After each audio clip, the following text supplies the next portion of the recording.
And so... Handful of D20. Wow, that does look pretty brutal on the thing. Oh, Nothing under a 10. Are you kidding me? She rolls 4d20. The results, not even kidding, 20, 15, 15, 10. Well, it wasn't, important rolls, so... It's 4d20. Want me to roll them again? Go ahead. Hey, that one's under 10. For the audience, 15, 18, 17, and 5. Mm-hmm. It's just she my just warm-up rolled rolls. 8d20, and only one of them was under a 10. I mean... I think I have 8d20. You just did it. 4d20 twice. Yeah. And only one of them under a 10. Absolutely ridiculous. Totally do. See? Oh no. See? There's a nat 1. And a nat 20. Where? Right here. Oh. Hey, I love that dice. I got that one for my birthday. It's okay. Only 3 of them are under a 10. That's more even. It's more even, but still, if you say you just rolled 16 d20s, and only 4 of them came out under a 10. Is that so bad? Yes! Why? Luck is supposed to even out when you do something it does. over. No. I get the good luck and you get the bad luck. That's not how it's supposed to work. You see, I roll the same d20 as you, so I get the good rolls. I rolled a 10. Yeah, right in the middle. Yeah. Mm-hmm. At least it wasn't a 1. Well, I mean, that would have been very unlucky. It would have been unlucky, Chloe. You were just no lucky. I'm Not so un mad. or positive luck. I'm so mad. Okay. A 10 is neither good nor bad luck. Yes. It's exactly not luck. Uh-huh. You just rolled 16 d20 and only Yeah, but none of them mattered. That's not the point. Yeah, it is. I would love those d20s to come up 20s when I'm actually playing. In the last session, you rolled 2 d20s and they were both nat 20s. Yeah. Those are my favorite ones. The ones that matter. Literally at all. Angry Chloe noises. Okay. So.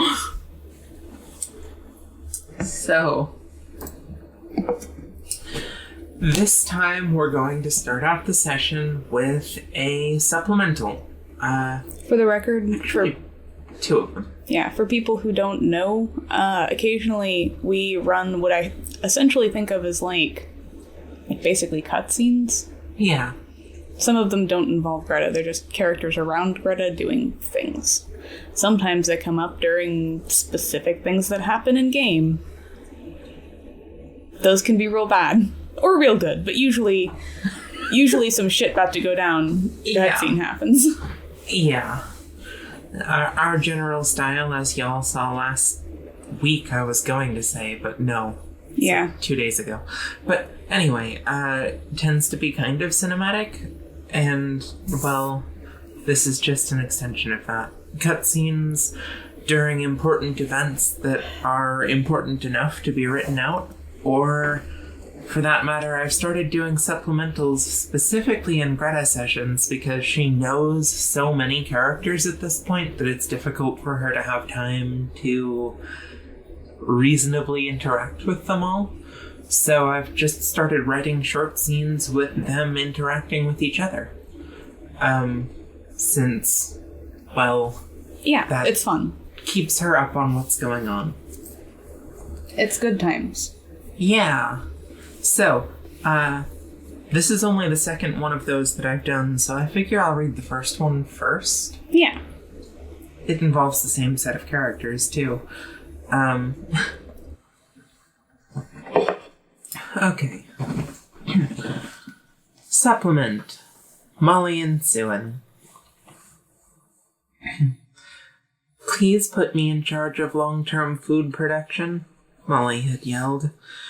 She'd been playing it over and over in her mind since. Why had she demanded such an important position? It was stupid. Stupid, stupid, stupid. Were all witches like this? Bite off more than you can chew and then pull a solution out of your ass before you choke on it? She was stewing. She knew it, but it was hard to stop. It was an abnormally warm day for the time of year. She wondered briefly if the new first layer contributed at all and changed the climate. Then she forced her thoughts back on the subject at hand. Food. Everyone needs food, and soon, or they will be in big trouble. And she had asked her master for that of all tasks. The novice witch, the one that couldn't yet read. Why did Greta even say yes? That's just irresponsible.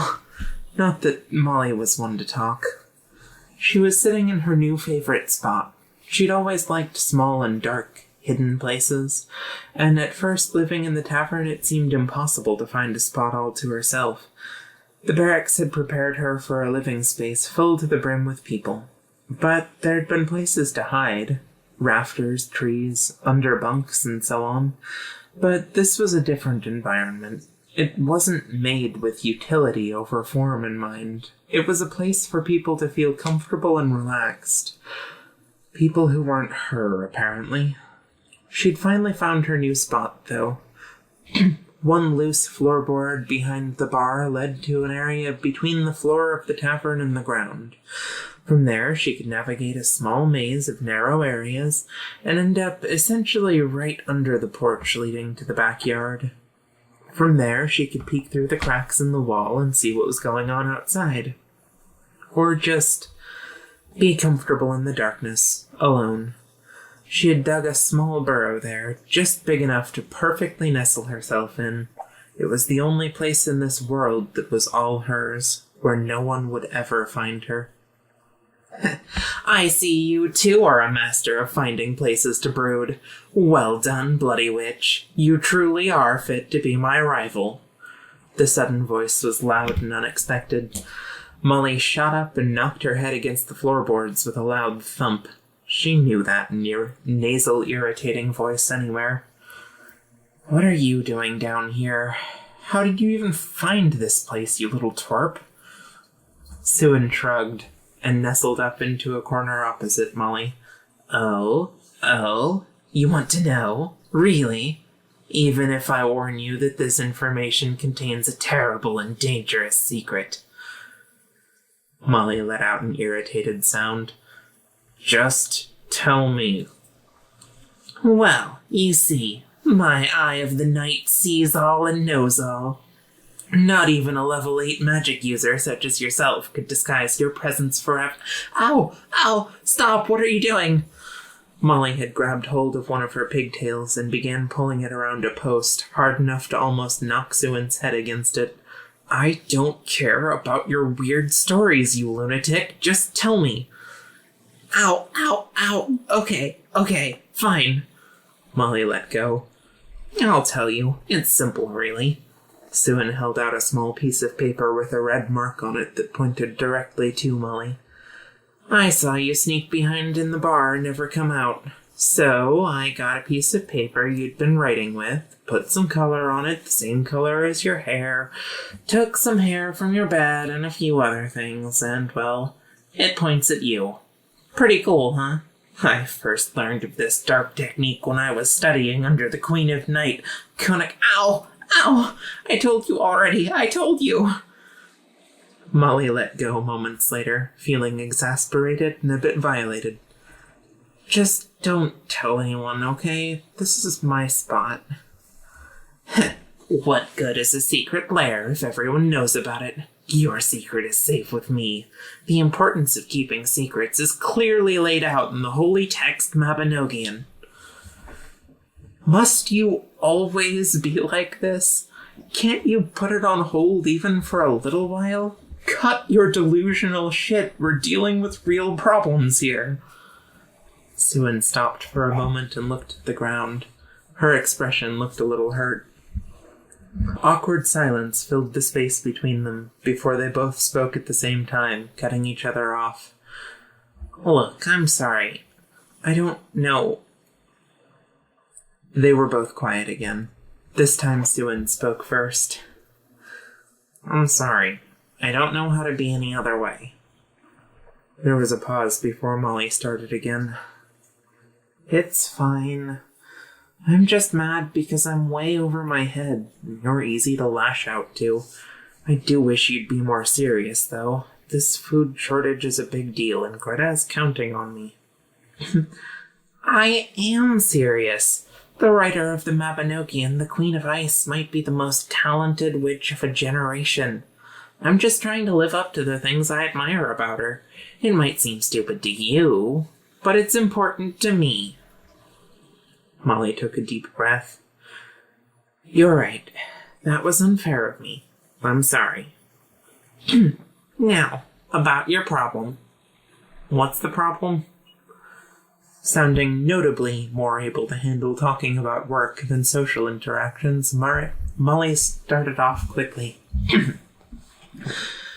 Well, here's the thing. Greta gave us that lesson on Enwyleon to use in our witch magic, and I'm sure there's something in there that I can use to create food. The problems are everywhere, though. First and foremost, I don't know how farming is done normally, so improving on it by fixing inefficiencies with magic is... I don't really know what I'm looking for. I went to find out about it, but all the books in the library were too hard for me to understand yet. No pictures either, really. But at heart, I'm thinking that the real problem we're going to run into is the fact that witch magics take components to operate well, and face diminishing returns if we use a constant spell. But the spells that Emma is teaching us don't face those problems. They're only limited by the caster's affinity for the magic, which means if we get enough people together with an affinity for nature magic and craft a creative enough spell, we might be able to have solved the problem already. Well, why not just do that then? That's what I thought too. But here's the thing. The city doesn't have people that proficient in nature magic. It seems like most of the people around here just haven't used a lot of the different schools of magic intensively.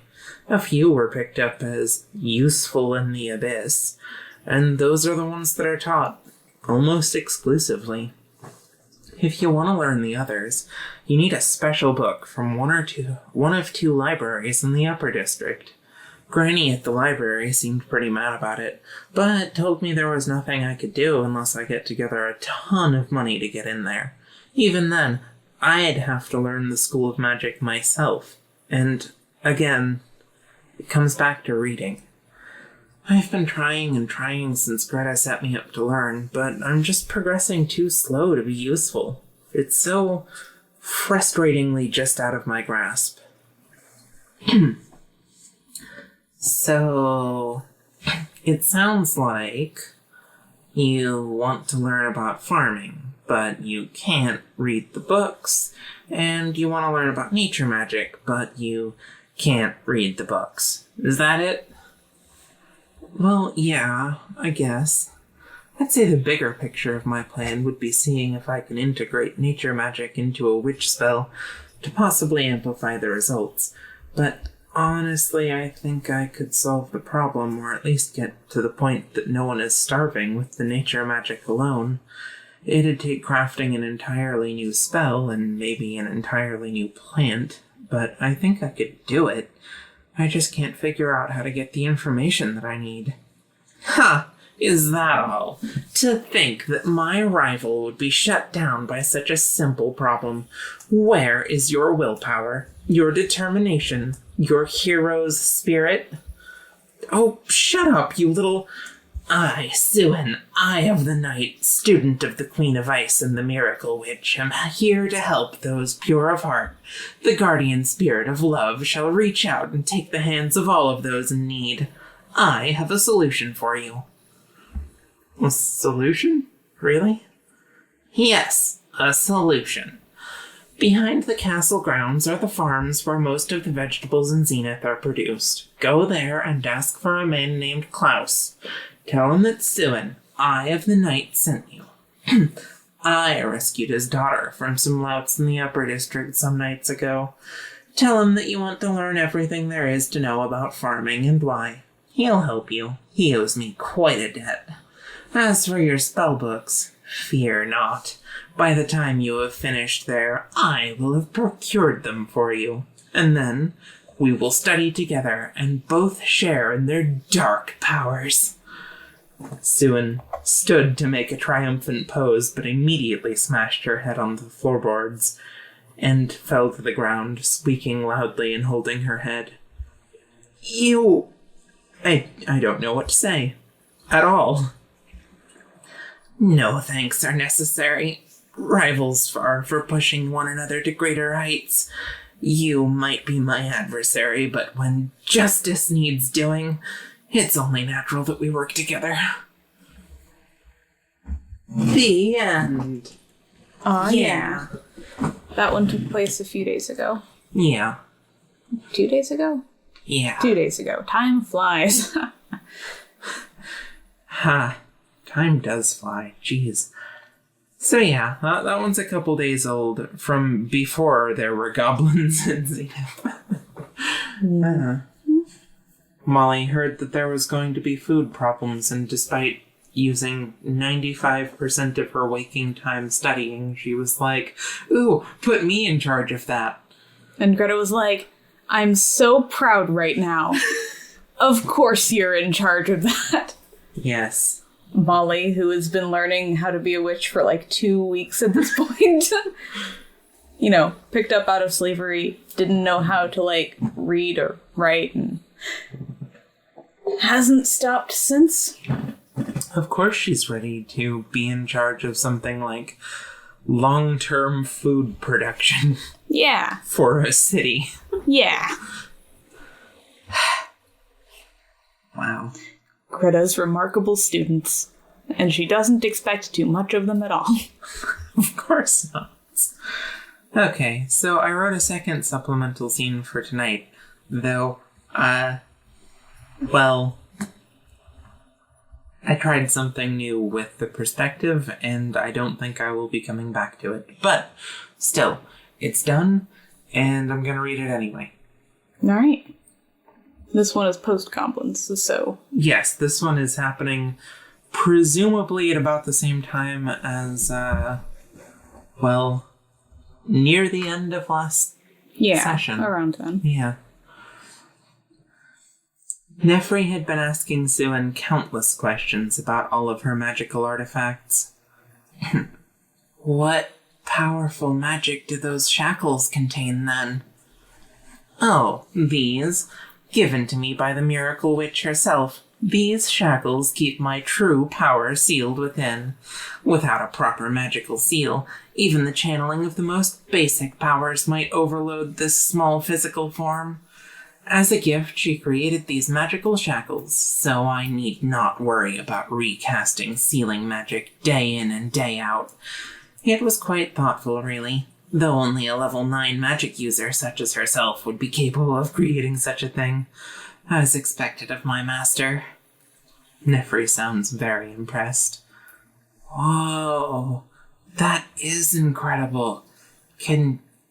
I can tell that an amazing power sleeps within this metal, but to think there's so much more underneath. It's good of you to be suitably awestruck. After all, if it weren't for these shackles and this eye patch, you'd already be nothing more than a smoldering pile of ashes. She laughs. It's kind of grating. Oh. Well, what about the hat, then? The hat. Oh, well, it's written in the holy book Mabinogion that a witch draws power from her hat. This specific style in itself infuses the wearer with celestial power, allowing the use of up to level 5 magics without so much as an incantation. Don't believe me?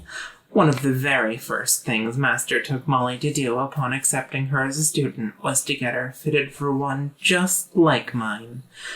This one in particular is equipped with a magical transfusion spell, allowing that celestial energy to power the sealing spell in my eye patch. Else my Eye of the Night would never sleep, and the surrounding balance of magical energies in this region would be disrupted. How did you come to be such a source of magical power in the first place? Well, that's simple. I alone was chosen by the Queen of the Night to be the true... Molly's voice echoes down the alley. Suan, what in the world are you telling her? Greta told us to teach her, not tell her wild stories. You really ought to be... Hey, who's this guy? A new voice follows up. Aw, don't interrupt. It was just getting to the good part. I was even going to wait to rob you all till I finished hearing about everything I was gonna get. But if the show's over, I'll be taking all of those magic items from you now. Nefri speaks up. Are you insane? Haven't you just heard what this girl is capable of? Get out of here before you become a pile of ash. Right, Suan? Molly speaks up, clearly trying to defuse the situation. Fine. Standard robbery, right? Me and the goblin are slaves, so obviously we don't have anything other than the clothes on our backs, but if you'll let Suan keep her things, I've got a hot meal right inside I can give you. Her stuff is all beat up junk anyway. The value is all made up, just sentimental. Made up, huh? Don't be like that, it all sounded so impressive. Besides, I'm sure there's a witch around who'd buy it all just to hear the stories. I'm afraid I'm gonna have to take it. Oh, and that hot meal you mentioned, too. Nefri's voice sounds a little less confident. Suan, come on, what are you doing? Kick his butt. The man's voice comes again. Give it up, kiddo. Your friend is obviously a fraud. But I'm thinking those items will still fetch a pretty price from the right person. Molly's voice sounds a little bit pleading now.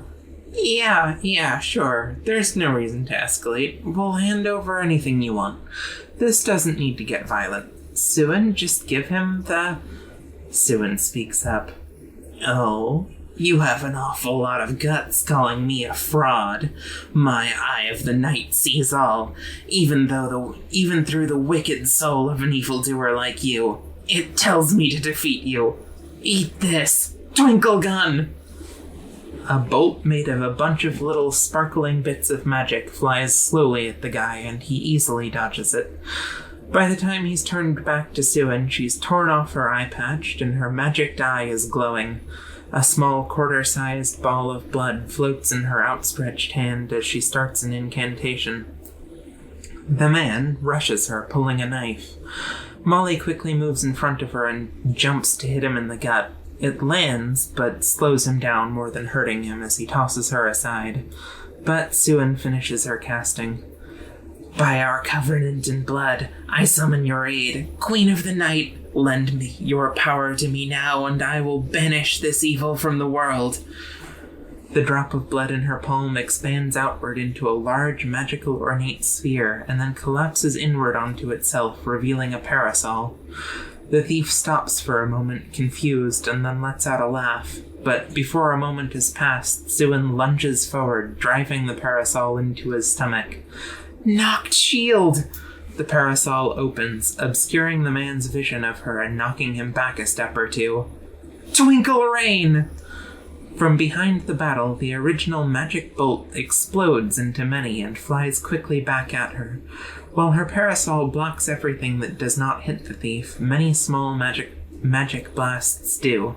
There's a yelp of pain before he hits the ground, knocked senseless. A fraud? I didn't even have to remove my first-level seals to defeat the likes of you. Nefri watches in awe before shouting, That was so cool! Where did you learn to do those things? Molly gets off the ground and wipes a bit of muck off of her face. Oh, for the love of... Can you just be normal for, 2 minutes? You absolute weirdo! We could have won that fight in, 2 seconds if you'd cut all that unnecessary crap out. Just let me distract him and knock him silly when his back is turned. Is that really so hard? Suin banters back. That's not how I do things, and you know it. How much more will it take for you to simply accept my dark power? I know you're a competent fighter, and I have a ways to go to catch up, but just be serious. That guy had a knife. It's not the time to be playing around. The end. Dun, dun, dun, dun. Apprentices. These sure are the people Greta has chosen to have as apprentices. Well, technically Nefri is an assistant, so... Yeah, only she 'cause was she's- not the problem child in this I scene. know. I know she wasn't. I'm just nitpicking about the details. Yeah. Okay. Apprentices and assistant. Yeah, my AAA squad. Your AAA squad. I love it.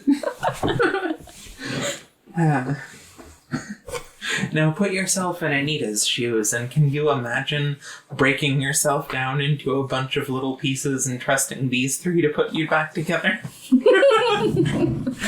Oh. To be fair, they're double apprentices because you're her apprentice and they're your apprentices. Yeah. And that's, totally how that works.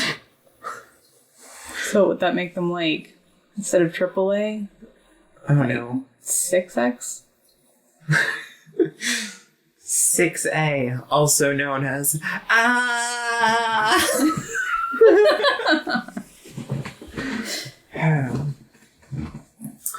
Alright, so, half an hour interlude aside, Yeah. we're about ready to start the session. Oh, yeah. The session. Yeah, the one with the interaction rather than just the fun stories. Yeah. The other fun story. Yeah. Alright, so we left with me going back to my house. Yes, to prepare your, stink of desperation perfume. Yes, Greta's I'm not scary. Really. Could y'all stop being so fucking scared of me? Yeah. Yeah. Okay, so I'm looking for Colette. Is she at the house? Oh, Or is she out doing things? 'Cause Well- I can find her either way, but she's not at the house, but it's pretty easy to find her because she's doing her working the tavern thing yeah. that's literally connected to it. Neat. I pull her aside. Hey Greta. Hey, can you help me with some stuff? Well, what kind of stuff? Take half an hour? Of course, but what do you need from me? Should I be getting dressed? Are we going somewhere? No, we're going to my room. Ah, okay. Alright. We go into the basement of my giant house, She follows you. which is my room, for the record. Yeah. When there, I explain the problem. So, they're just, they're not gonna believe me that I'm there to, get help and not be threatening. Unless I am suitably able to pull off the non-threatening I need help look. So, What I want you to do is, project all that bitch energy that you're full of the what? on me.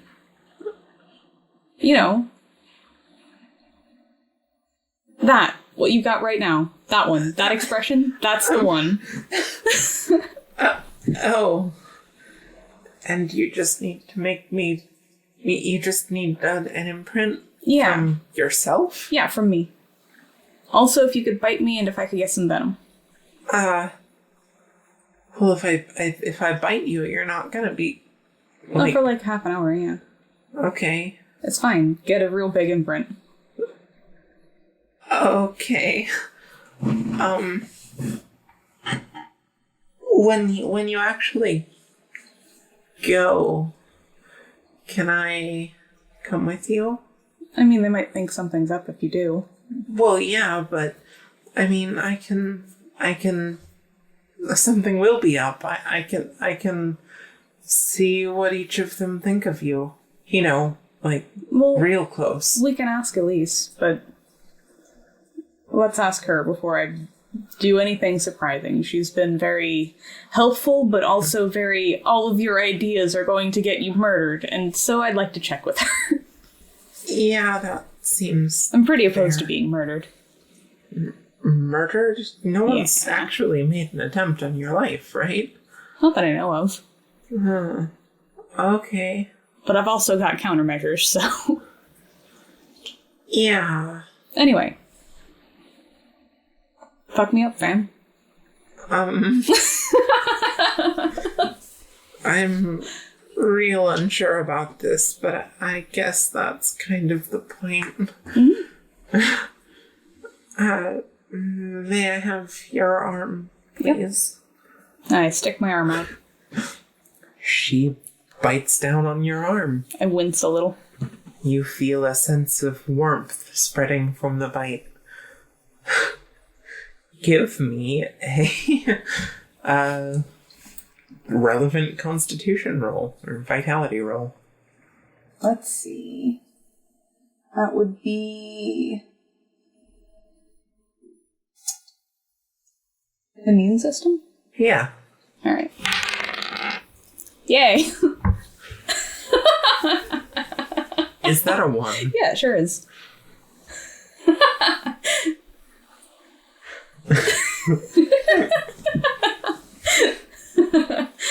Right when I needed it. The kicker is, even that is lucky. You are intentionally... Yeah, I'm trying to get poisoned right now for like the best imprint possible. You're trying to get super venomed up from her biting you. And you roll a 1. A nat 1. It might as well be a 20. No, it's the opposite. I'm super duper poisoned up right now. Get me that venom. This... Fuck me up, Sam. Greta's a sad, sad dog. Let's go. I hope you all are keeping track. This is her first actual roll of the session. It's a 1. In exactly the situation where she needed to roll as low as possible. So you could call it a perfect roll. Yes. In which case it's, 3 perfect rolls? In a row. Well, you know.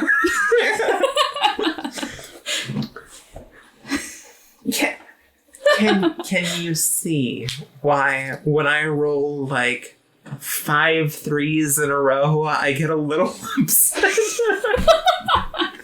Having DM'd for you so much and this happens all the time. It's not 1. It's bad.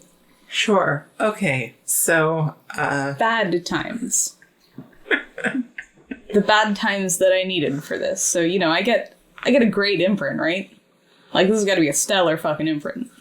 I give into this with all my heart. Oh, yes. Yes. Cry like a baby. Like, hair's all messed up. I got the super cry face, so it looks real. Yeah. The succubus bite enters your veins and courses through your body.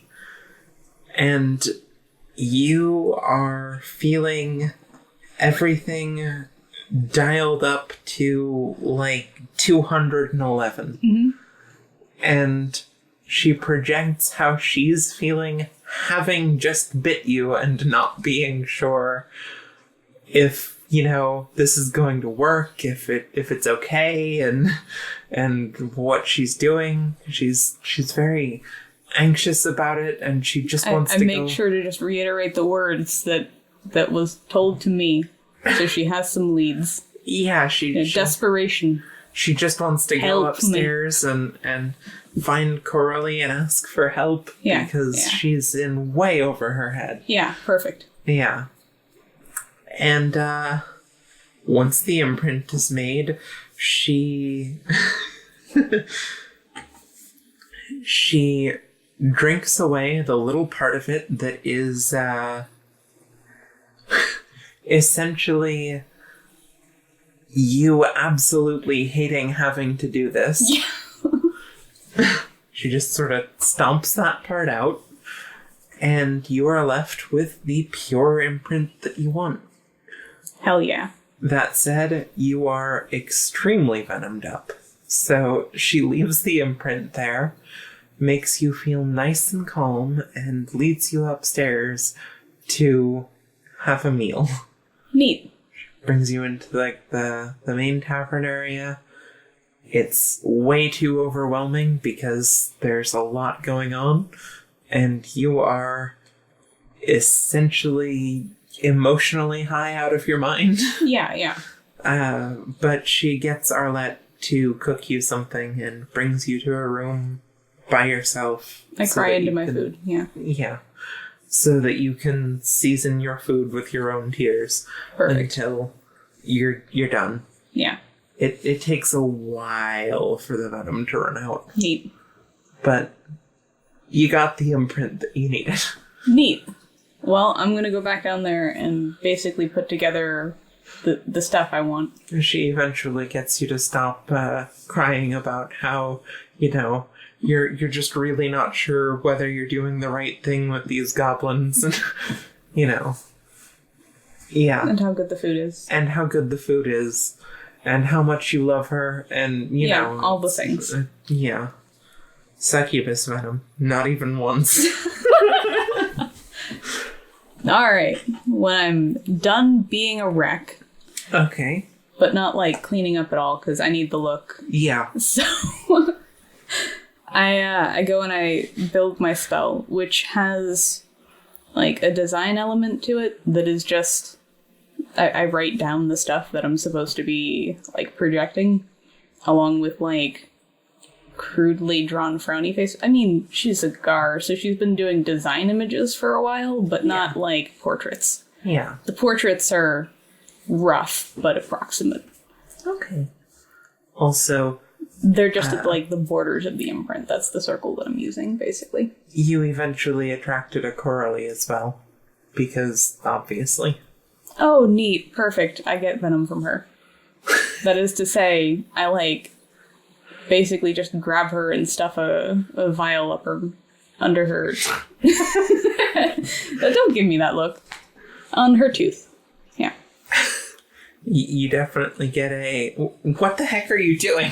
Yeah. Well, if it wasn't a surprise, she wouldn't be able to, access the bite reflex, so... Yeah. Well, I'm just saying, roll your bitch handling. That'll be a total of... 14. Okay.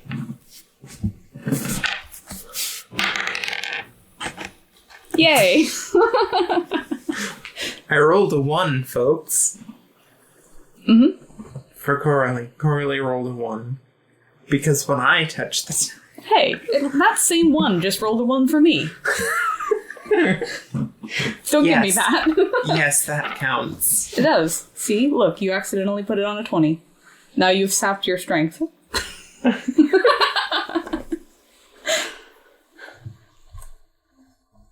Okay. Anyway, thanks, Lamai. So, You steal her venom. Mm-hmm. I use that as a component, too. You get a very cat-like reflex from her of essentially going to the other side of the room and staring at you like, how dare you? But, I stick out my tongue at her. Okay. Alright. Looking a fucking mess. I stand in the middle of all of this. Lightly feeling it because it's a pretty big imprint, even post all of this. Oh, yeah. And, then I start my chant. Okay. I hate to ask these things of you. I'm sure that you can feel that, too. In honesty, I'd rather say, let's work together. Let's find a way. But that's not what you want to hear, and I hold all these people dear. So see me bear my secret pain, obvious on my stricken face, for it's not enough that good is done. You must feel that you have won. For that, you must believe that I lose. My face downturned, my ego bruised. If that's what you must see to know, the call to good, then be it so. Alright.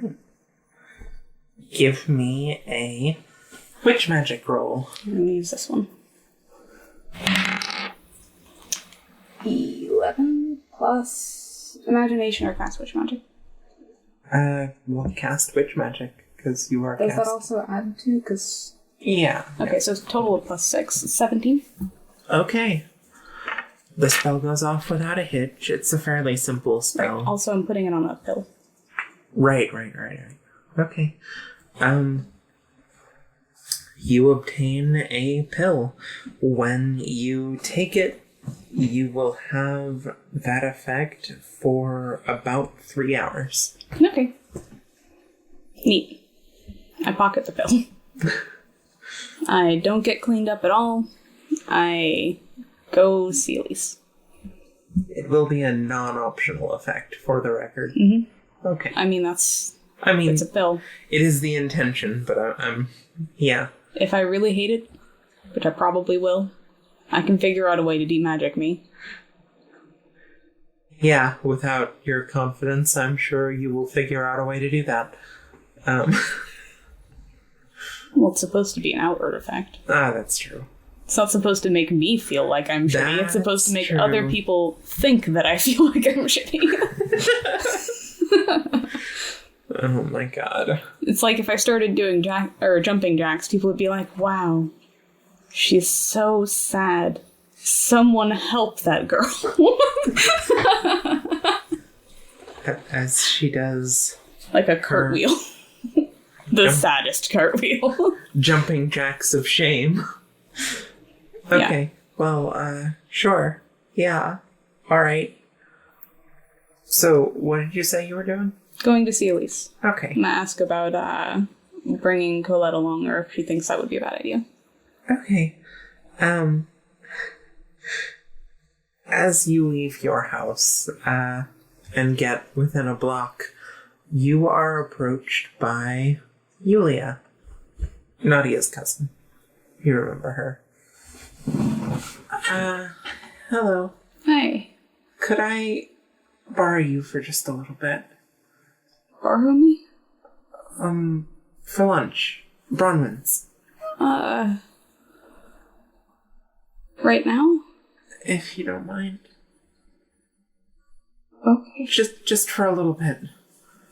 Alright. You seem weird today. I've been having kind of a hard time. Oh. That's been going around. She gives you a weak smile. Sorry to hear it. Alright, to Bronwyn's. I already paid for everything, so order whatever you want. You didn't have to do that. Oh, I mean, when you ask someone out for lunch. Well, yeah, but I'm a chef. Right. Oh, well. It's Bronwyn's. You don't go into someone else's place and then cook. Oh, yeah, but I mean, we could have gone, like, right here. It's not even a block away. No, I don't want Nadia to see us. Why not? She's family, right? Look, we'll talk about it there. Alright. She leads you to Bronwyn's. What are you wearing, by the way? Just my regular clothes that are a bit beaten up. Just a little. Not a lot. Okay. When you say regular clothes, magical outfit? Mm. Not magical outfit? Not magical outfit. That stuff doesn't stick very well to that. Oh, yeah. Okay. Oh, that's hysterical. Okay. It's just my regular Garada-style clothes that I had made. Yeah. Which I'll get repaired at some point, but damn have they been through a lot. All right.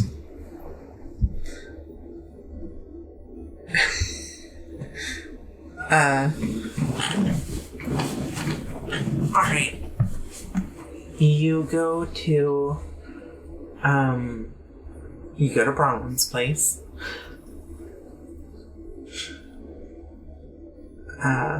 Find a booth and sit down. There's almost no one else there. It's basically just Nia across the room who gives you a bit of a wave.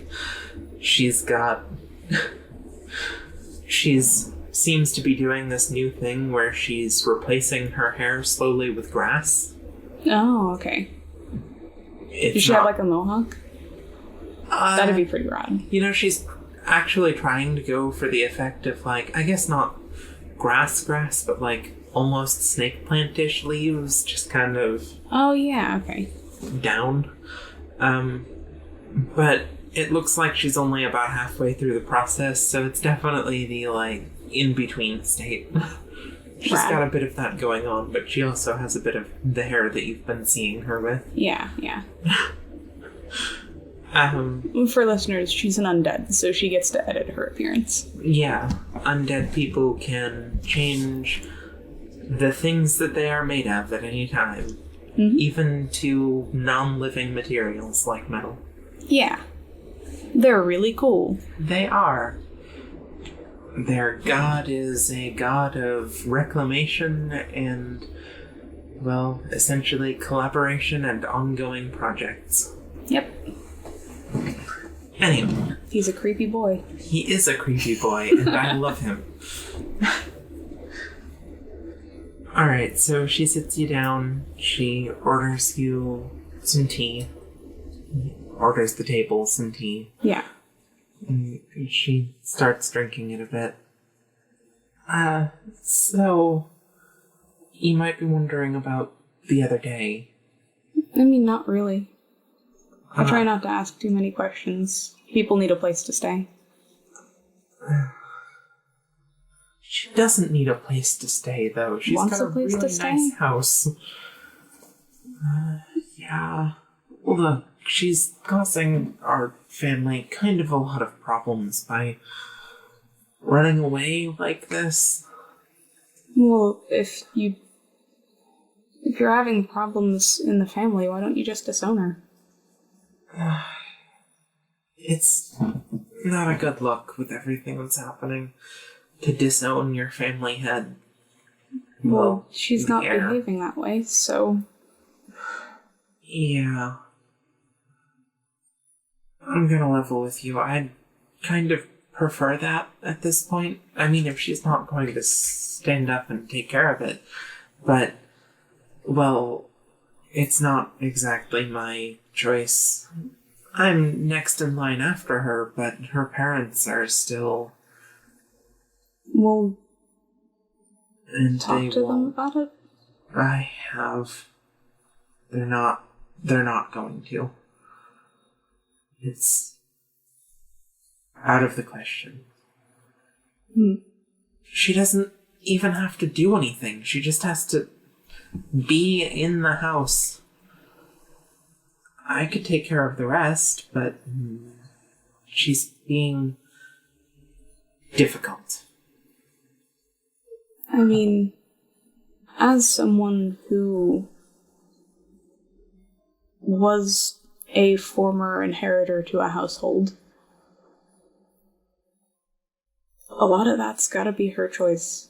If she doesn't want to do it, there's no way you're gonna be able to make her. I guess that makes sense, but...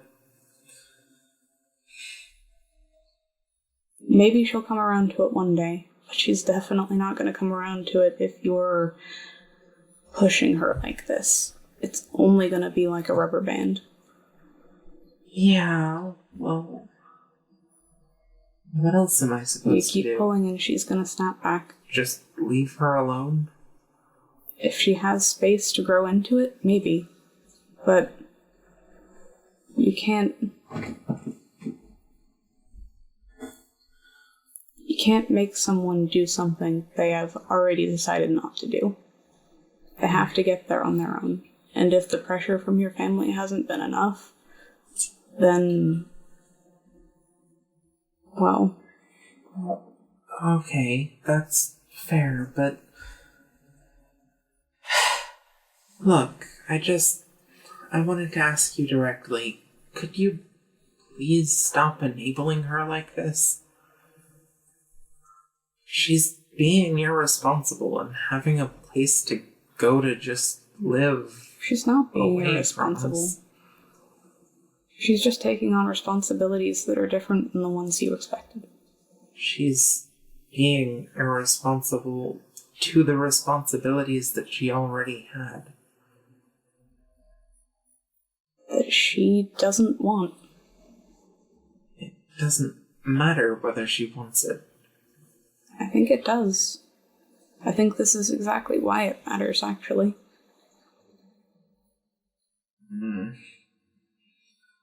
She takes another deep sip of the tea.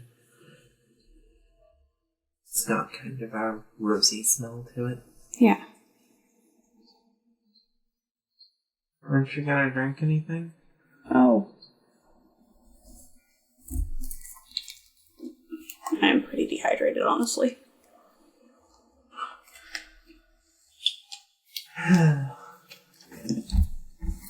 Well, you can order any food you want to. I already talked to Bronwyn, opened a tab, all that. Okay, so I take it you're unwilling to kick her out? I'm not gonna kick her out, no. Is there anything we could offer you to make that more likely? No? One of your students... That'd be super rude. One of your students was asking around about books recently. We could accommodate that request. I'm not gonna trade a person for a book, no matter how cool the book is. That would set just a wrong example of how I treat people. I don't... How about money, then? We've got plenty. I understand that... You know anything about me? Then you know that I don't trade people for money either. That was like the first thing that happened when I was here.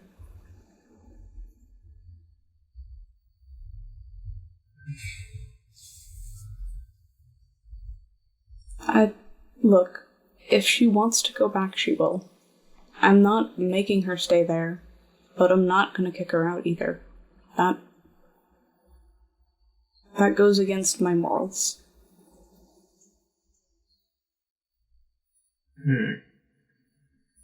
Morals. Yeah. You say that like it's weird. It's not. She asked to stay there.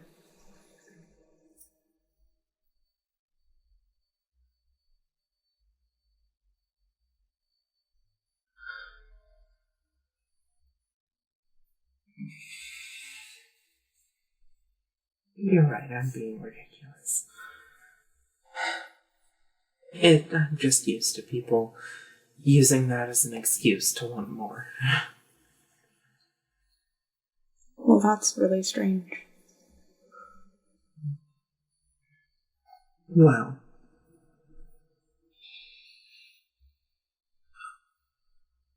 I suppose there's nothing much else to say, huh? I'm sorry. I'm not gonna turn my back on somebody I already promised, like, a roof to. That's just...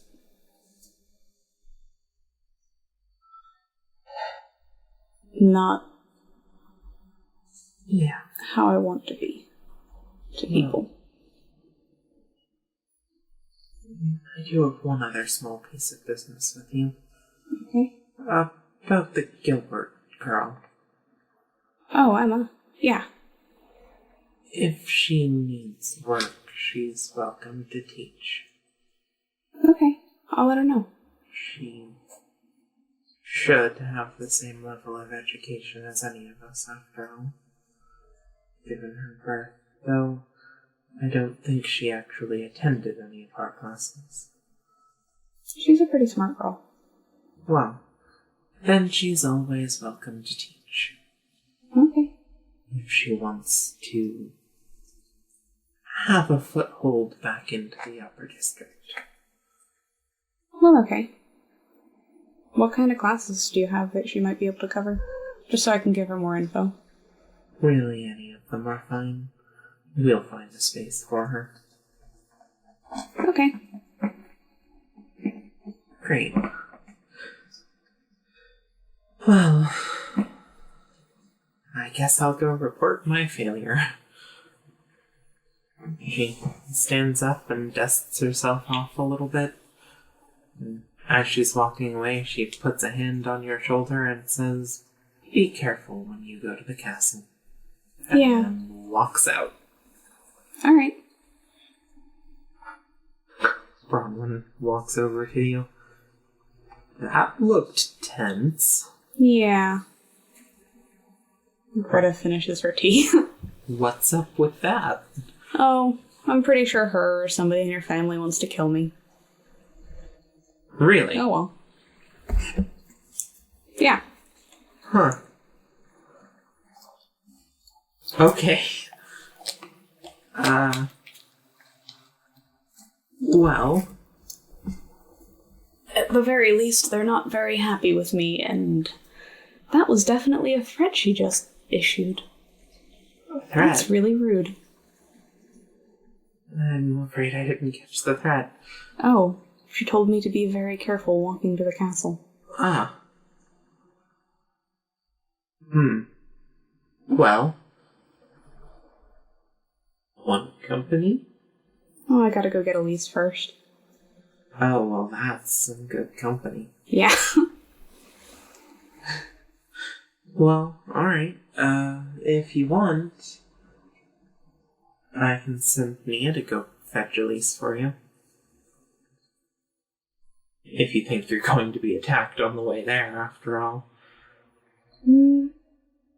Nah. Okay. I ain't a chicken.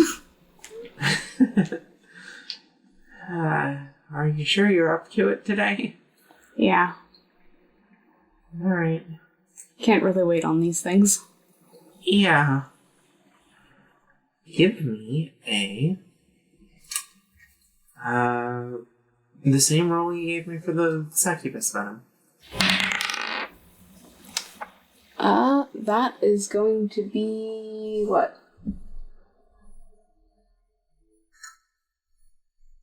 Immune system. So, +2, 9. Okay. A sudden sense of vertigo strikes you.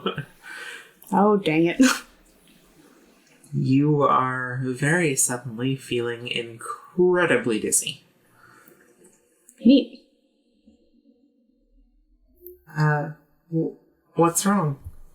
Just a sec. You've got a look on your face. Oh yeah, I'm a bit dizzy. I sit. Can I get you some water? Let's see. Do you have any pieces of glass that can't be dirtied? The relic? Yeah, the relic. I bet Sabina has one right across the street. Could you grab one for me? Nia, could you... Also, if there's any anti-poison, that'd be great. She stands up. Poison? I'll go ask. A glass that can't be dirtied. Yep. Nia runs out. Greta chops a piece of hair, gets a cup of, clean water next to the poison one that still has a bunch in it. Give me another roll. Yeah, sure thing. That's going to be a 4. This is karma for earlier. Hey, I told you, I always get bad rolls when it really matters. It's only when it's fluffy rolls that I get the good ones. Perfect rolls when it's not being poisoned. Okay. The edges of your vision are definitely starting to go. Yep. You are feeling very dizzy, kind of nauseous, and, yeah. Neat. I'm gonna take some of that water and slap myself. Should I call someone? You got anyone who knows cure poison? Any of your people? I can go get them. That'll be a bit of a jog. Is Mia back yet? Okay. It's only been like maybe 30 seconds. Can I get some Eternal Fortunes? Yeah. She jumps up and grabs some Eternal Fortunes. I splay those in a circle around that. I take a petal off of one of the flowers on my hat. You know the ones. Oh, I know the ones. Do I have anything else I can throw at this right now? Yes, I do. I'm gonna take some of my blood that I had from a different time. The blood from my old corpse that was not dead. And, Ain't that a sentence? Yes. Well, it is. It's quite a sentence. Uh-huh. And, some blood that has the poison in it. I am going to use those in either cup. Basically to match them up. Alright. And I am going to see about transferring the poison out of one into the other. And from me. Alright. Nia gets back I'm using with, the same stuff. With Sabina in tow, a vial of a generic, at least, anti-poison. Yep. I'm just going to float that in the cup that's receiving the poison. And that relic you asked for. Yep. She immediately, having seen what's happened, sends Nia to find Arlette. Yeah. Cool. Well, I have a chant that I used on an anti-poison before, and because I am currently poisoned, I'm just going to use the old chant and hope that it works out. Okay. It's got a lot of the same stuff. I am missing shroom bear meat. So. Oh dear. Yep. Cool. Poison is a tool, but it has a glaring flaw. Once you know it's there, its actions are declawed. On activation, there's a cleaning, and the poison clears. And then the fool which had been leaning on this tool will find themselves in fear.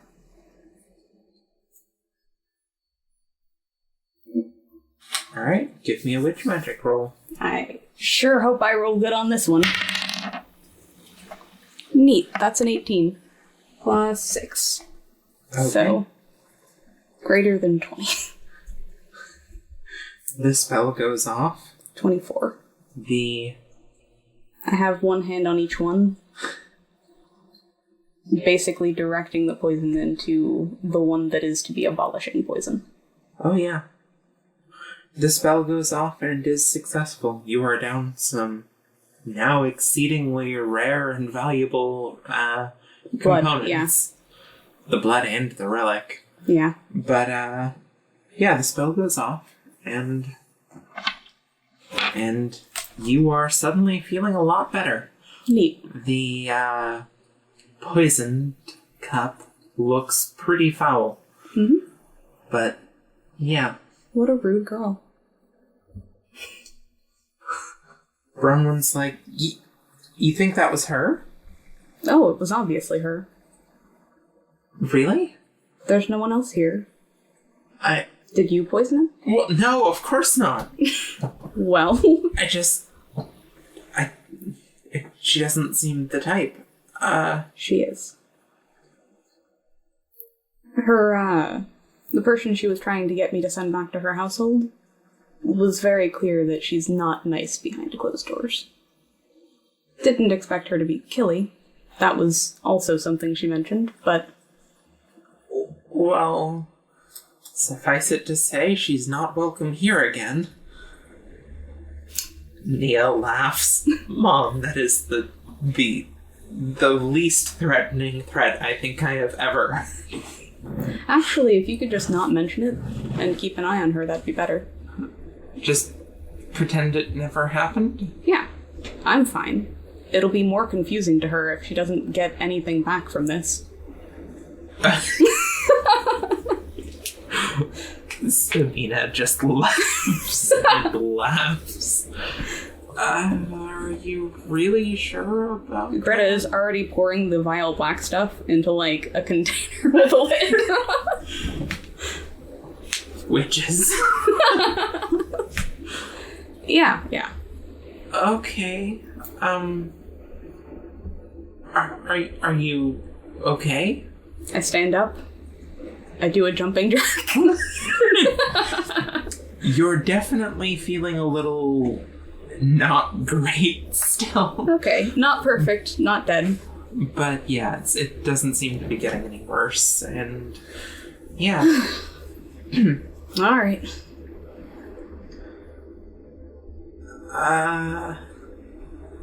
Do you want me to go get any of your friends? No, I'm gonna go see Elise, though. Because she was supposed to go with me. Okay, but this time I really am walking you. Ugh, that's gonna look so suspicious.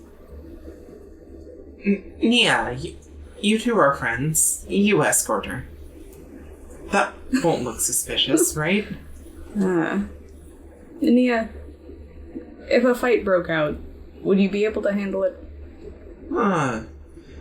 Kind of depends on how intense the fight is. Then stay. I can run up. Yeah, okay. I mean, I'm fine in the first layer, but... I know. Okay. That's what I thought. Yeah. Yeah, that's fair.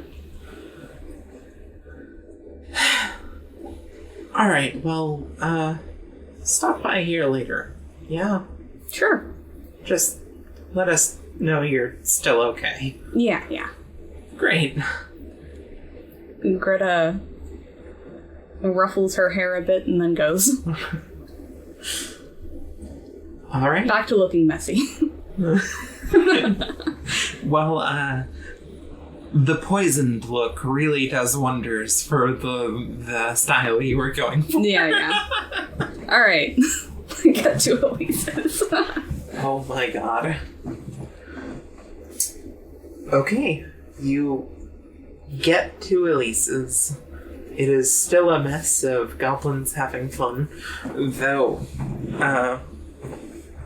I do the finger guns. things are notably less subdued than when you were here a couple hours ago. Yeah. Or more subdued. Yeah. You can tell that goblins are essentially being fed and settling down, and, it's getting to be like... Normalized. Yeah. Yeah. It's getting to be like 4 or 5 p.m. too, so it's dinner time and bath time and... Yeah. Elise is not covered in dogs or in gobs this time. Yeah. For the first time that you've been here since the adoption. Welcome back. Hey. You look like hell. Oh yeah. I'll look like even more hell when I take this pill. That is just perfect. Thanks. Pretty sure someone just tried to poison me. Whoa, serious? Oh yeah. Who was it? Ooh, let me guess. Not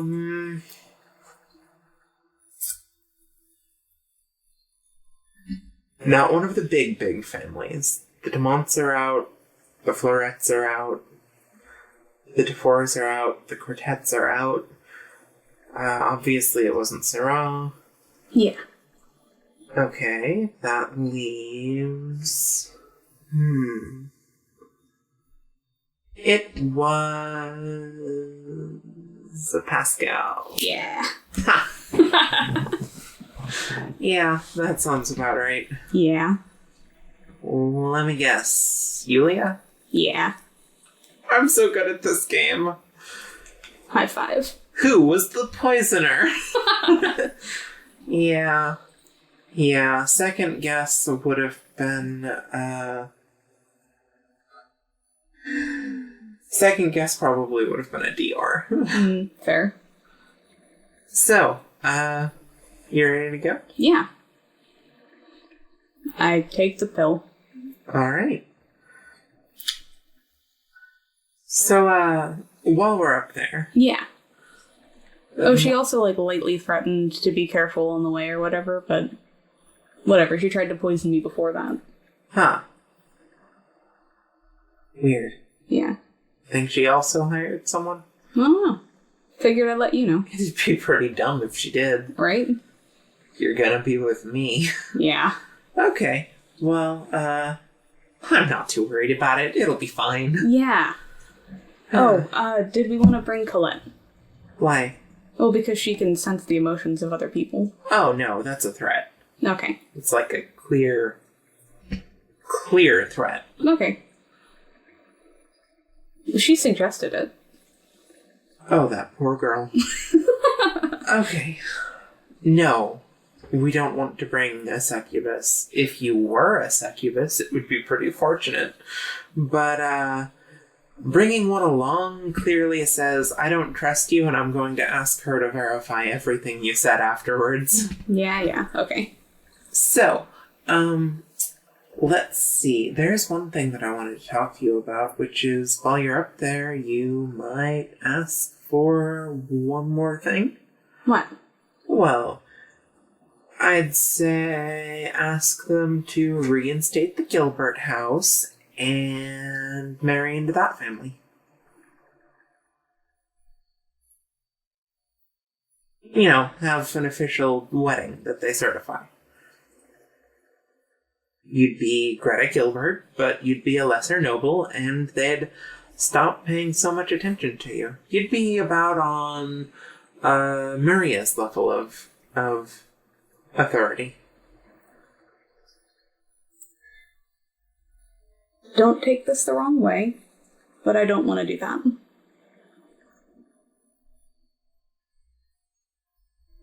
Well, why not? Don't like her? Because it's not about love. It's just that, sweet title. No. It has nothing to do with that. Huh. Alright, well. I'm a Gamden. I'm not going to give up my family name. You could go halvesies. Call it Greta Gilden? No? That is just about the most pretentious crossover I think I've ever heard. Oh, come on. I thought it was quaint. Okay. If you're not into it, you're not into it. It just would solve a lot of your problems. I appreciate the creative thinking. Mm-hmm. Thanks. Okay, no Greta Gilbert. Gotcha.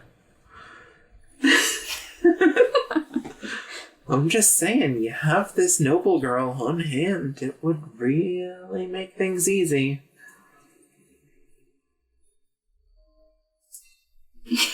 Okay. Also, it is unheard of in my family to be married at this age. How old are you? You don't know? You know. You all the stuff. I mean, you don't exactly have a birth certificate. Well, yeah, but I don't hide it from people. I'm 17. I would have guessed 19 or 20, but fair. I was 16 when I got here. 19 or 20 would still be pretty young. But, it's not about that. It's okay to marry.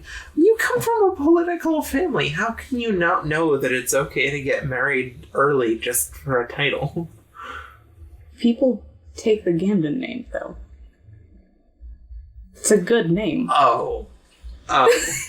You've got to be.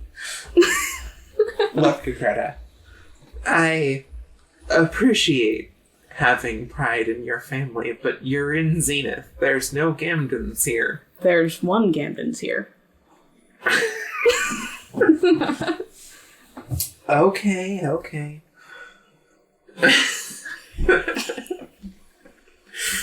Well. Okay, you're right. I wouldn't become Elise anything else but LaBruce. I'm just looking at this from the perspective of someone who's already in a noble family, and I suppose so are you, even though they're not here. Yeah. Well, if you were thrown into where I was from and someone was like, marry that person and take their last name, it'll fix your problems.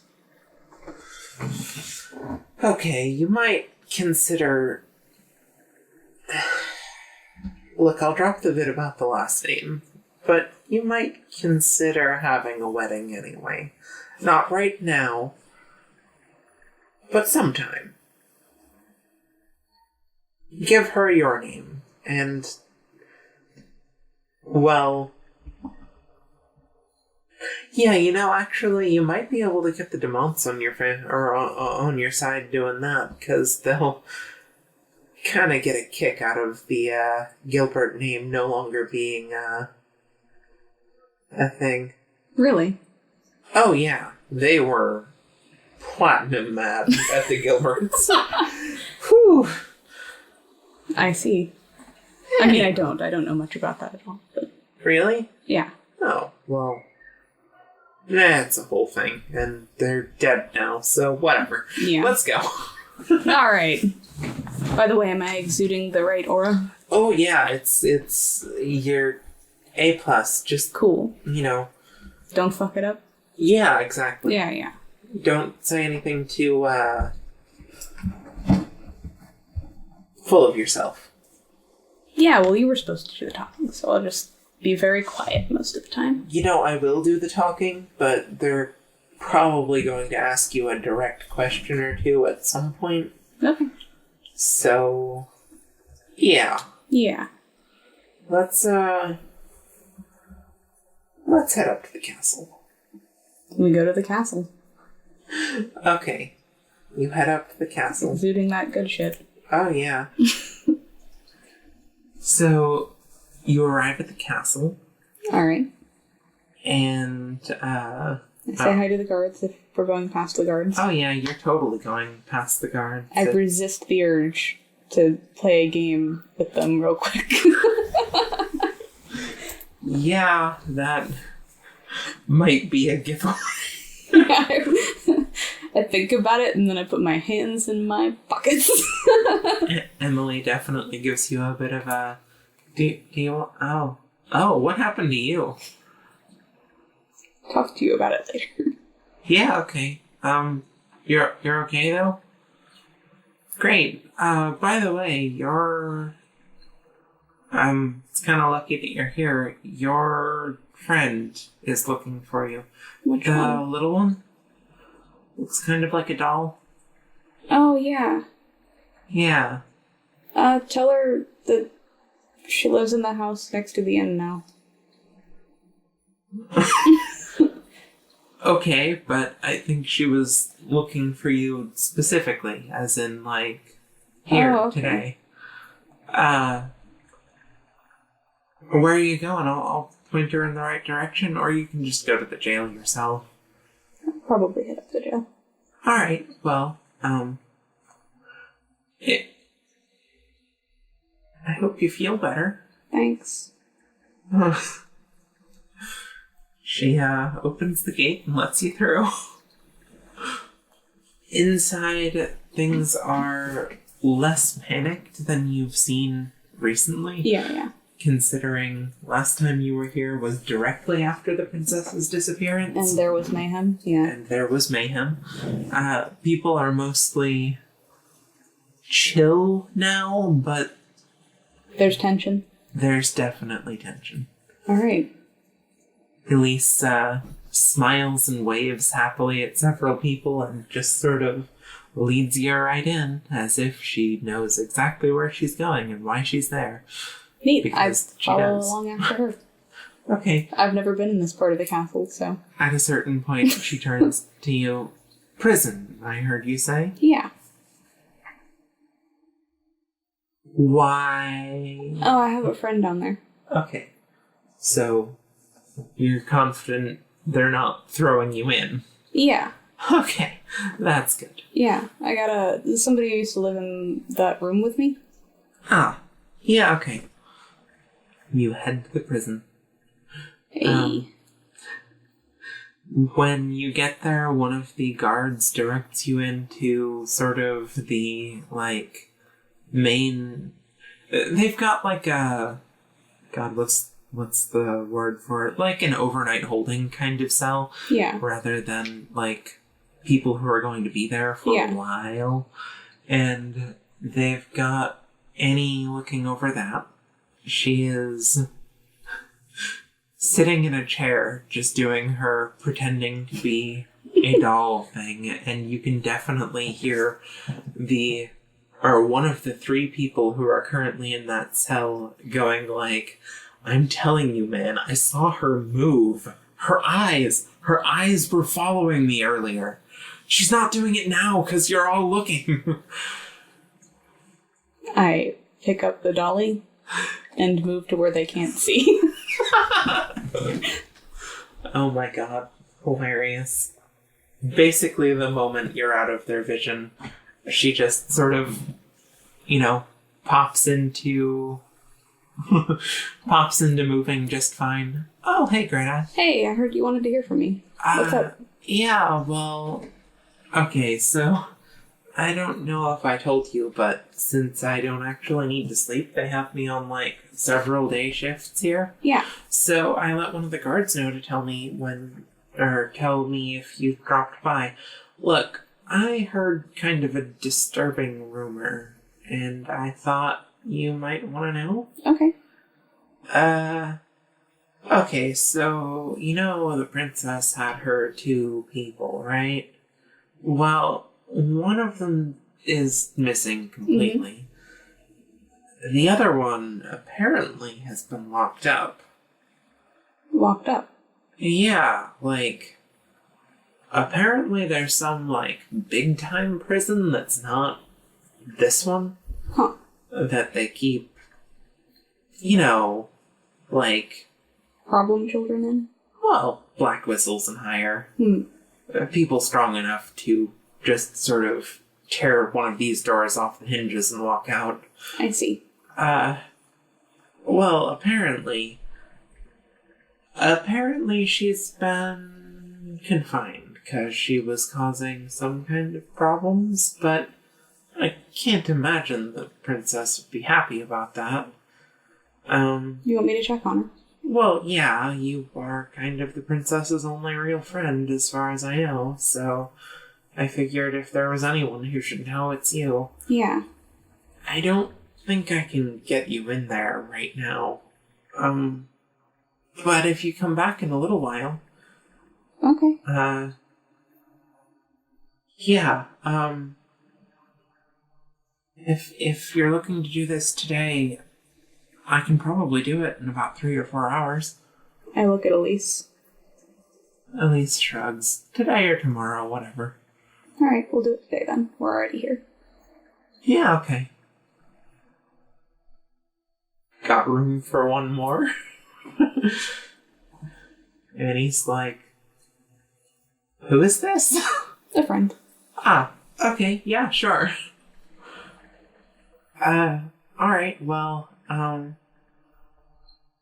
just a sec. She hops down onto the floor and calls out to, one of the guards in, the main chamber. Hey, boss, I'm taking off! you hear a voice back.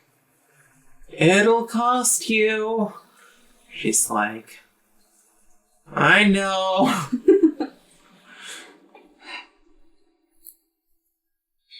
This boss gives me a break anytime I want. Only if I change outfits, though. Oh. You poor thing. Look, I get that I look a certain way, but... You do look adorable. Scary. I'm both. Scary. You can be both. Own that shit.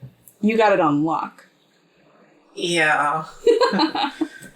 Thanks. You're welcome. By the way, you taste delicious today. What's up with that? Oh, tell you about it later? Yeah, okay. But, like... Greta stops wagging her tail. Whatever you've got going on, keep it up. Anytime. Nightmares. Oh, the stress of, I was just poisoned. Yeah. It's fine. It didn't kill me. Yeah. At least it's like...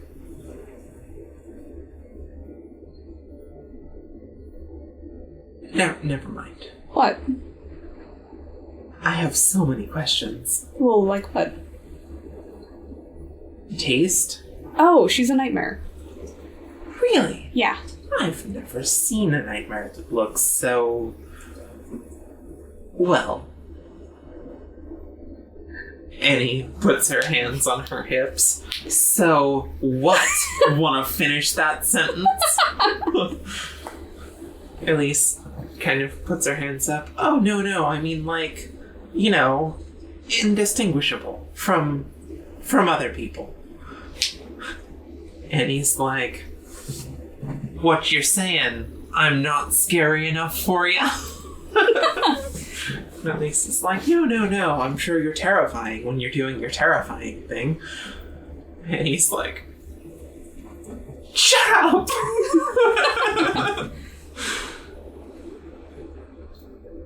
Elise says, You want to ride limp in my arms for a bit? Yes. And Greta picks her up. Her eyes go lifeless and she just hangs there. Her limbs bend in like... slightly off directions, yeah. Yeah, exactly. Slightly off directions. Her features just change to be just a little bit not right. Yeah. And yeah, she is so perfectly still, it's as if someone cut the strings that were holding her up. Perfect. This is like... okay, yeah, that's pretty impressive. I mean, I can go limp, but that's another level. She certainly is. Pretty great, eh? So... she just gonna... stay like that? Yeah. What should we do with her? Well, I figure I'll carry her looking sad. Oh, okay. Ooh, yeah, that could really add something. What are you gonna say if someone asks you? Well, I mean, it's pretty obvious she's a nightmare if you look into it at all. Yeah, that's fair. I just feel responsible. Good, go with that. Alright. Well, are we all done in this dank prison? Mm-hmm. Cool. Up to the meeting areas then. Alright, we go. Alright. She leads you out of the prison area and into a much nicer place that you have not really been in the castle, because you usually take the servants' entrance up to the princess's quarters. Yeah, I usually just walk where I'm going and ignore the rest of all that bureaucratic shit. Yeah. Hang out with my friend. Yeah.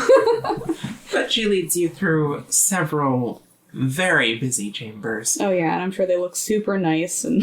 Oh yeah. You get some looks from the people on duty, but ultimately everyone seems too busy to deal with you. Yeah. The amount of, like, people in armor becomes less and less as you go deeper in, and the amount of people walking around with, you know, stacks of paper and things like that Yeah. definitely go up. The bureaucracy comes out. Yeah, basically. And eventually you are led into what is basically a waiting room. Elise tells you to have a seat and that she'll request a meeting as soon as possible. She goes up to essentially a secretary and starts... Yeah. Greta sits down and, like, lightly brushes at the hair with her fingers as if she's trying to, like, make her look normal again. You know, in a way that's, like, to her, clearly theatrical, but from the outside would look like someone miserable trying to make something right. Especially given the aura. Amazing. Oh my god, give me a performance roll. Performance? Alright, gonna go with this one. That's gonna be a 10. Okay. So not great, but not the worst. It didn't need to be great. It's hardly high theater. You are pulling it off just fine. You definitely hear Elise talking to the secretary and being like, yeah, this is Greta Gambin. She's here to ask the council for help with the first layer problem. It's pretty desperate. She, like, points back at you. Mm-hmm. I don't look back. I pretend I don't hear any of it. You know, I pretend I'm not a Gar that has extensive hearing abilities. Yeah, okay. Caught up in my own little world of, you know, being sad. You hear the secretary tell her that she'll go pass along the message and the wait shouldn't be too long because people will make time given the circumstance. Yeah. And she goes in. Elise comes and has a seat next to you. The wait does end up being about 30 minutes because... That's okay. That's how long I'm used to waiting here. Yeah. Hilarious. The princess prepared me well. Right.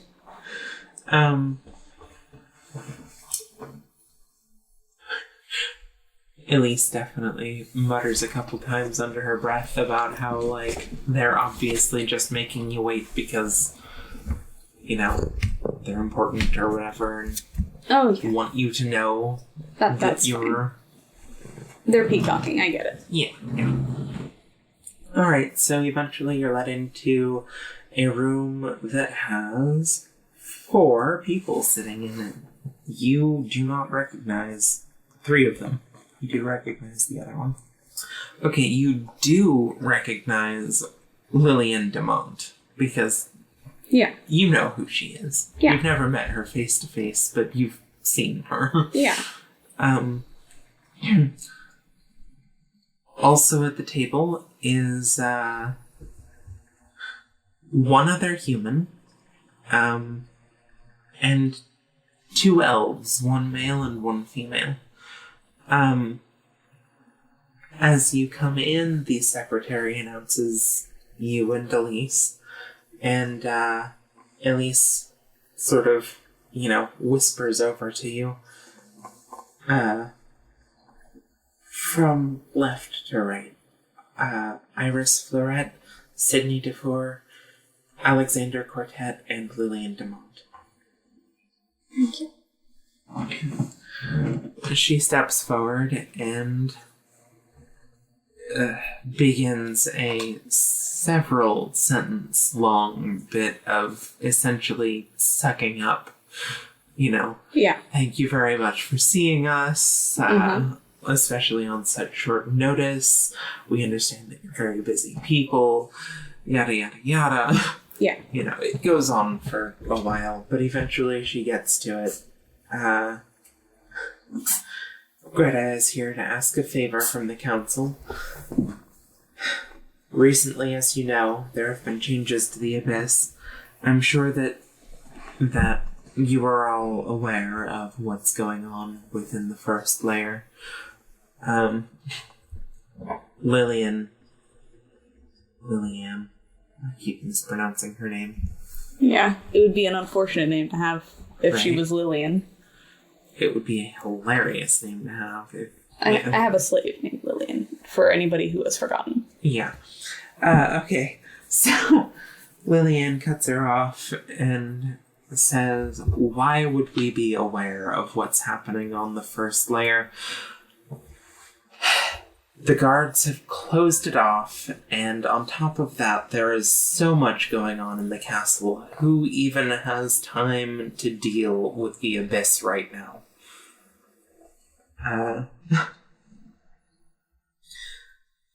Iris speaks up and says, "Oh no, let her finish. Besides, we want to hear the poor girl out, don't we?"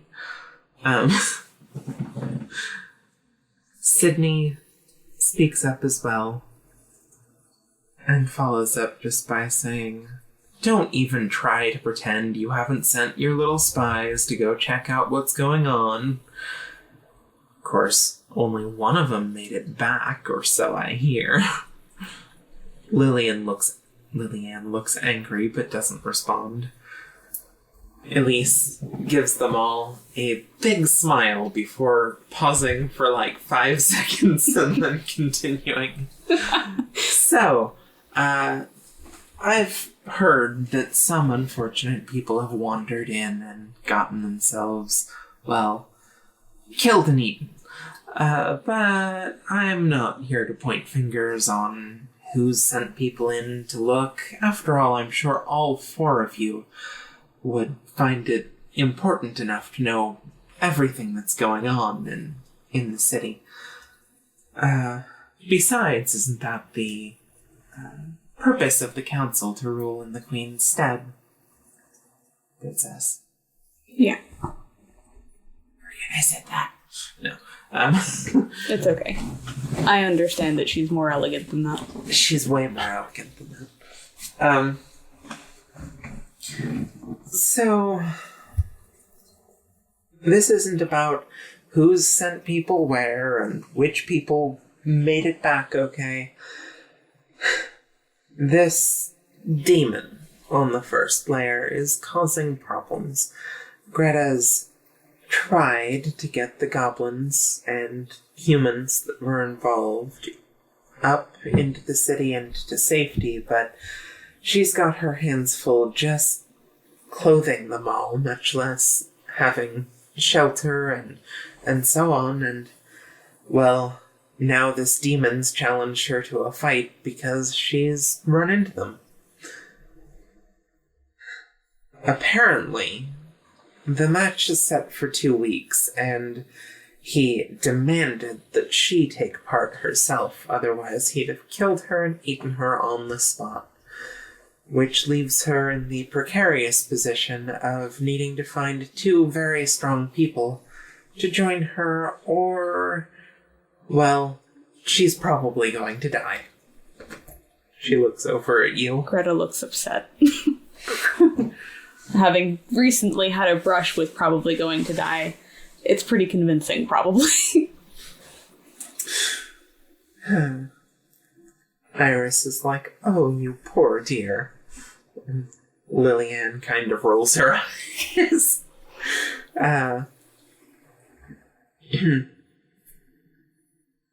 The other 2 seem pretty uninterested. Yeah, that's fine. So, we would like to beg permission to be able to run a small tournament in, well, the tournament grounds left over from Lunaral, in order to find 2 strong and willing participants to slay this demon and open up the first layer to cultivation, like foraging and hunting and possibly even farming, by the crown, of course. Not by private individuals, but I'm sure the people working the farms, the castle farms, would be happy for the increase in land. This sparks a bit of an argument between them about, what that land should be used for. But eventually, and within a couple minutes, it comes back around. This tournament, Lillian says, the purpose is just to find people willing to kill this man. Why don't we just send a large force down and take care of it ourselves? After all, there's no sense in, well, all of this effort when we could just crush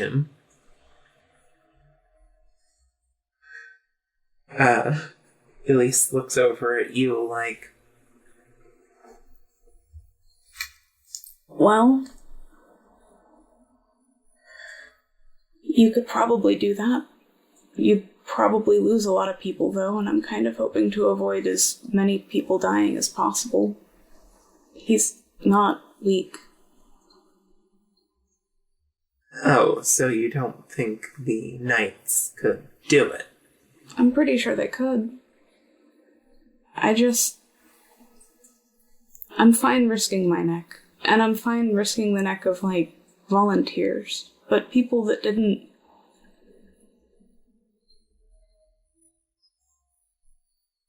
have to, or could have avoided it.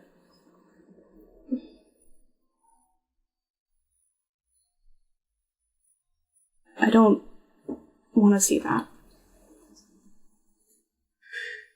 Elise speaks up again. Besides, we don't actually know the capabilities of this guy, so... Or even his other guy that he got. We haven't seen him yet. Yes. Well, if we can avoid having a lot of people there the first time we see their full potential, it might be for the best. I mean, what if he's got some kind of ability to draw power from each of them, for example? It'd be a problem if there were a bunch of the city's most powerful knights there, but if it's just Greta and 2 volunteers, well, that's a little different. If Greta falls in battle, I'm sure it would be fine for the knights to come in. Yeah.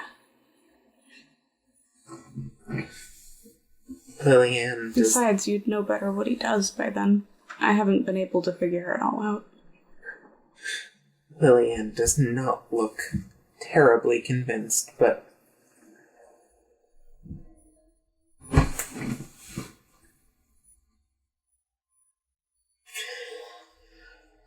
Lillian does not look terribly convinced, but, sort of hand waves. All right, and when the battle is won and the first layer is ours, then what?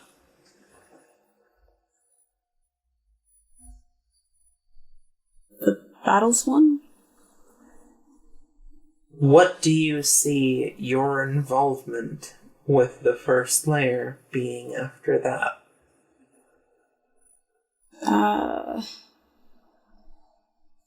Well, I'd been thinking I'd go to the second layer. Okay. What about these goblins? Are they going to lay claim to this first layer? No. What's stopping them?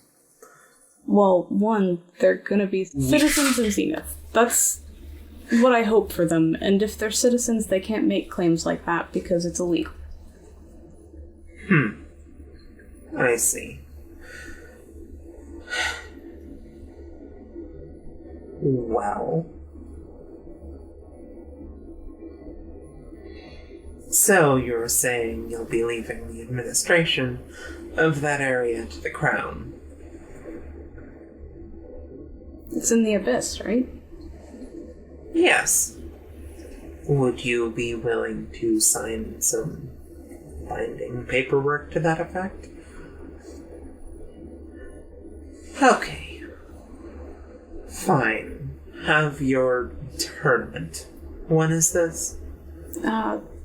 Soon, ideally. 3 days? Okay. 3 days until your tournament. And then, when is the fight? 2 weeks. I see. Well, I don't think that's such a terrible idea. Go ahead and have your events. Thank you. Sydney stands up. Wait just a second. Obviously, this isn't for you alone to decide, as if Elise rolls her eyes big time. As if, you're the only one on this council with a vote. We need to all decide. Iris backs up Lillian, and I keep doing that. It's Can't okay. stop. It's such a similar name. We're both misspeaking a whole bunch today, aren't we? I know. By the time you have 60 named characters in a city, there's bound to be some overlap, but dang. Okay. Lillian speaks up again. Don't even pretend that the only reason you're not saying yes to this absolutely right now is anything short of, well, just wanting to disagree with me. Iris stands up herself. Well, if we're going to have a vote, we might as well have a vote. I'm in favor of, and Alexander, the male elf at the table, also says, yeah, that's fine, whatever. It's not really relevant. I mean, all she's here to say is that she's going to follow the laws and she wants citizens to help her not die in a fight, whatever. Hardly relevant to the council. Sydney's like, it's relevant to the council because of who she is. Don't any of you have a problem with this? They all kind of shake their head. Lillian says, well,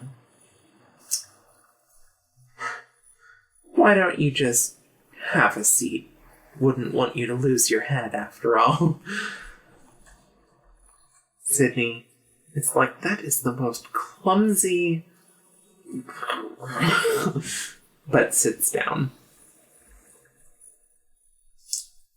Elise follows up by just saying, okay, well, I guess that solves it then. You can send any required paperwork over to, our house. We'll make sure Greta gets it. And signs it, and returns it, yada yada yada. So, no problems then? She looks at Sydney, who just sort of throws up her hands and sighs loudly. Okay, no problems then. Thank you all very much for your time and attention in this important matter. Alright. Turns, grabs you by the hand, and walks out. We go. I'm now holding the doll with By the time you get out of the room, you can already hear the argument picking up again inside. So, that's that. Alright. We have a little while. Is there anything you want to do before we go see your friend in Super Ultra Prison? Well, first, how are we getting to Super Ultra Prison? Annie snaps awake in your arms and then sort of rolls out of them and onto the floor. I gotta go make some arrangements. I'll go take care of that. If you wanna wait somewhere, you might try the princess's quarters. Yeah, okay. I mean, they're empty and you know where they are, right? Yeah, is there, no one guarding them or whatever? Oh, I mean, it's just a room with, a bed and some nice tea supplies.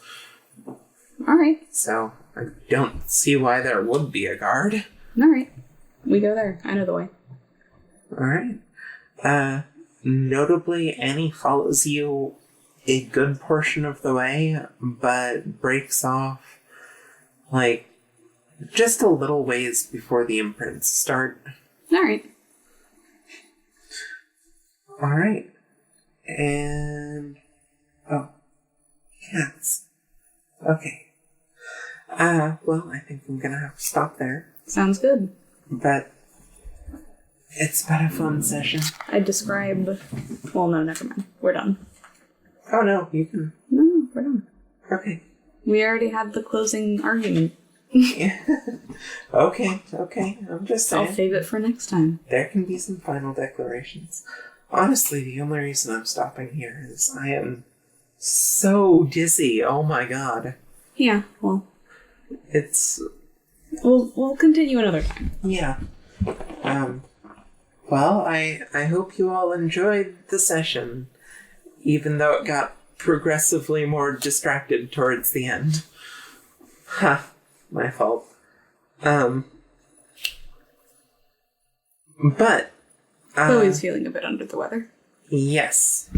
I have a minor inner ear infection or something like that, so I am just, like, really dizzy. Huh. It's... crappy. Yeah. Well, Is accurate. See, I get normal spreads of rolls. There were some stinkers in that bunch. yeah. I was poisoned, I'll have you know. Yeah, because it is literally impossible to roll a die enough times and have it not come up low numbers eventually. It came up low numbers a bunch for poison. It came up low on the first one, and then, like, even lower on the second one. Yeah, but... Poisoned! Okay. If I hadn't been so paranoid for someone else's life that I already had a poison chance. Wow. And yeah, you did get super ultra poisoned. Well, Rip that. You won't know it in character, but would you like to know what would have happened if... Hell yeah. If I had, like, taken the poison Oh yeah. to the face. Yeah. Y'all see, Greta, when she's in her magical girl outfit, has specifically the ability to, if she dies for any reason, go back to a point very close to that and remember what happened. Only once. But, yeah, if she dies for whatever reason, she has a connection to the timeline itself, and she will just sort of have the realization, oh, I died. Oh, it's better than that. I have the death spell. The My Corpse one. Yeah, she also... So I could have died of poison there and just been like, that was very rude of you. Yeah, it almost happened. Mm-hmm. She also has an amulet that she made using her own corpse from timeline shenanigans. Magicked to take a death blow for her. Mm-hmm. Big spells, big spells, big spells. To be fair, that spell did nearly kill you. It's true.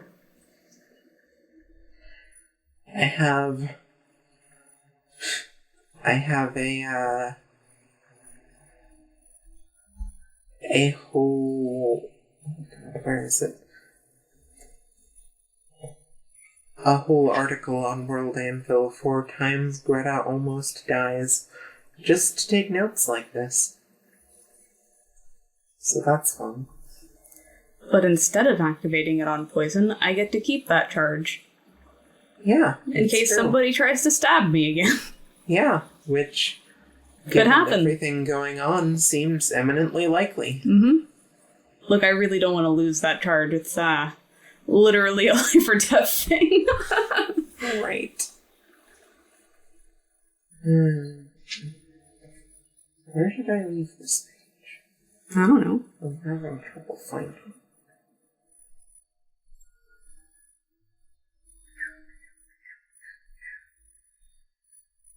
Ah, there we go.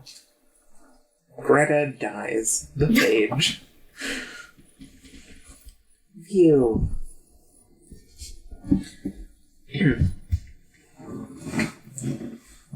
An overwhelming feeling of vertigo suddenly comes over you. Yulia's voice sounds distant from across the table as a puzzled expression crosses her face. Greta, you're kind of spacing out. Hey, about my cousin? A few seconds pass as you try to pull yourself together, but the world is spinning. You hear the sound of your head hitting the table before you realize that's what happened. Yulia's voice echoes from somewhere far away. Someone help! Something's wrong with her, Bronwyn! Darkness covers you. You get a few brief flashes. Bronwyn yelling for Nia to go get Sabina from across the road. Yulia desperately saying she didn't do anything. From very far away, Colette's voice, but you can't make it out. You are sitting in a booth in Bronwyn's tavern. A cold sweat covers you as you snap out of what feels like an extremely vivid daydream. The smell of your tea in front of you is almost nauseating. Greta, you're kind of spacing out. Hey, about my cousin. And that's how that would have went. That would have been fun. Right? I would have spilled my tea into her tea and then left. Oh, that would have been hysterical. Yeah. Well, yeah. Anyway, thank you all for listening. Spill the tea. Spill the tea. All right. Yeah. Yo. Thanks. Yeah. Hope you enjoyed listening to this session even 25% as much as I enjoyed playing it. Right? And as always, thank you for editing, Gina. Yeah, Gina.